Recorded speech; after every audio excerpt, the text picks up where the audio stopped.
hearing aids in. So he's good. He's good. We're on. We're on. So give us your full name, birth date. Melvin Ellsperman, August the 3rd, 1932. Were you born in Evansville? Born in Evansville, right. And where do you live now? And I live in Newburgh.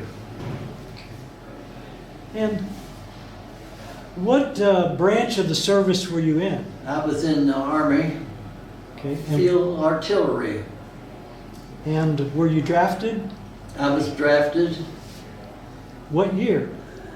in 1952 And where was your base? Where was your training? in Fort Sill, Oklahoma. How did you travel there? How did I travel?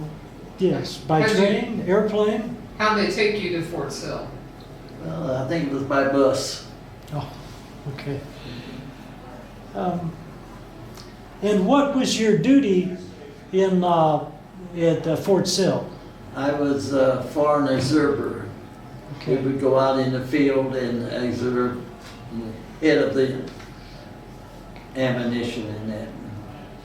How far forward would you go? That I can remember, I don't know. We Okay. camped out and that. Okay. So was there any interesting experiences you had being a forward observer in the artillery unit? Well, I just don't know how many entries we had, but we spent the nights out and just learning. How did it affect being in the military? How did that affect you later in life? No, I got through it okay, fine, no problems at all. Okay. And which unit were you in with the artillery? What was the number of your unit? I can't remember, but I know it was in one, and yeah. Field artillery, so, yeah. And did you ever leave the States in your military duty? No, And what did you feel like when they told you the end of the Korean War was, or Korean conflict was done? well, we had a couple more months on my 2-year draft, and we thought, well, we probably get out right now. And they said, no, you got 3 more months to go yet. When you came home to Evansville, do you remember the first thing you did when you got home? No, but I remember when my sister and my mother and then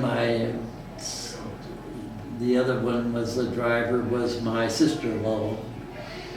And they come out to Fort Sill to pick me up.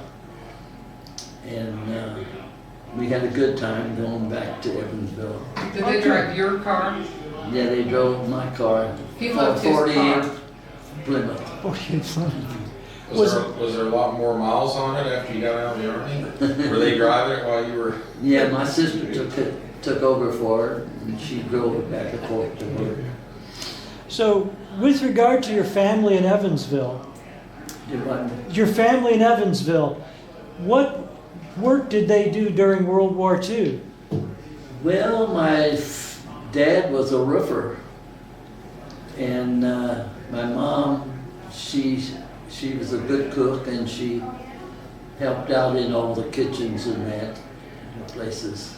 Did she help at the Red Cross canteen? No, I don't think she was involved with the Red Cross, but she was involved with a lot of them, feeding them and that, the soldiers and that. Did any of your relatives work at Cervell? No, Were there- Toby did. none of them worked at Cervell. Didn't Toby? Well, not, it's, it was a Sunbeam. Sunbeam, Cedar sorry. Sunbeam. Sunbeam. Sunbeam, yeah. Yeah. My uncle worked at the Sunbeam, and it was called, then eventually Sunbeam, later on it was Whirlpool. And that's when I've joined it in 50.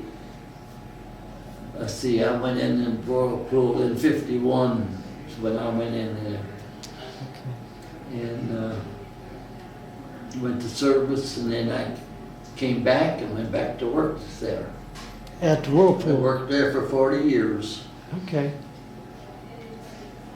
And then what advice would you have for your parents and siblings or friends with regard to the military? Well, I don't know. I wasn't involved. My brother, he was the one that in the Navy, and he corresponded with us in that, but we didn't. I don't know what, as far as my age-wise, I don't remember too much about that. Okay, great. Hey Mel, being a kid of 10 or 12 in your neighborhood, there was a lot of war factories around there. Yeah. Was there like barbed wire you couldn't go? Did they have everything blocked off, and there were certain places you could go to, you ride your bike to, and certain places you couldn't? No, not really. We was near the Cervelle or nothing like that. And we lived on Oakley Street and close to Columbia School. Yeah. You weren't that far from like the Garden Park area though, right? Right. Yeah. Did you do any war bond stuff, like picking up Oh, yeah, we junk took and newspapers and I always had a garage full of newspapers okay, collected. scrap metal and stuff? Yes. And we took and bought war bonds through the school. You went to Central. That was in Columbia School. Okay. And then I entered Central. You want to tell the story about going down to see an LST launching? Yeah. Yeah, I went down to, I rode my bicycle from a street in Oakley Street and rode down to this LST launching. And they was having a christening that day.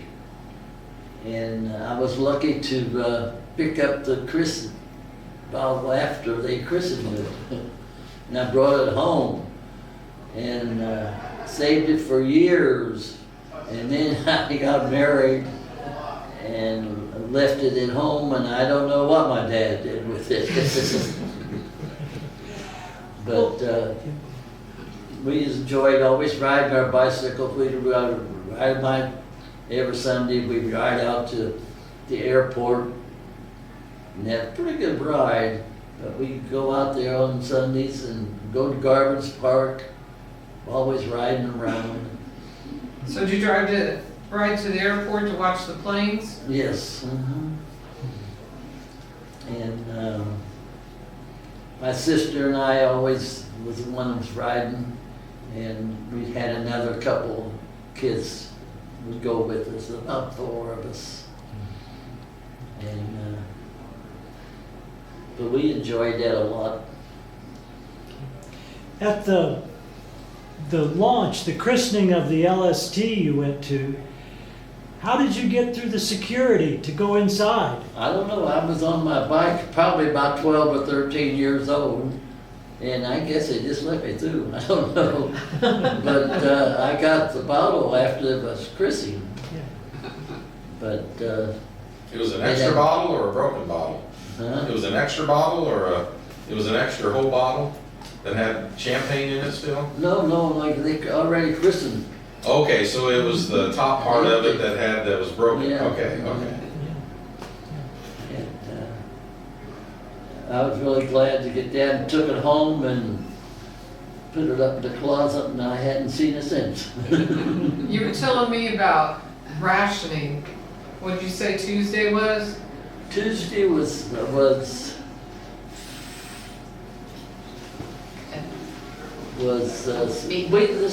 meatless Tuesday. Already finished? And meatless Tuesday, you didn't eat no meat, but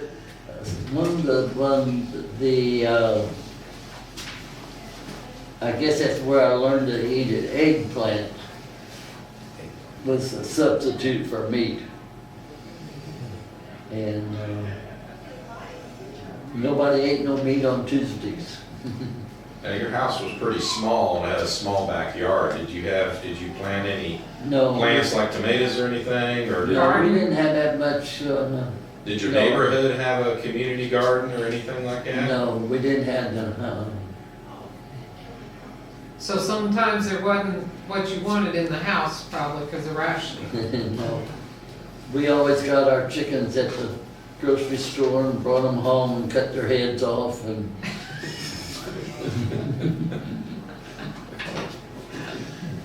Cleaned them up.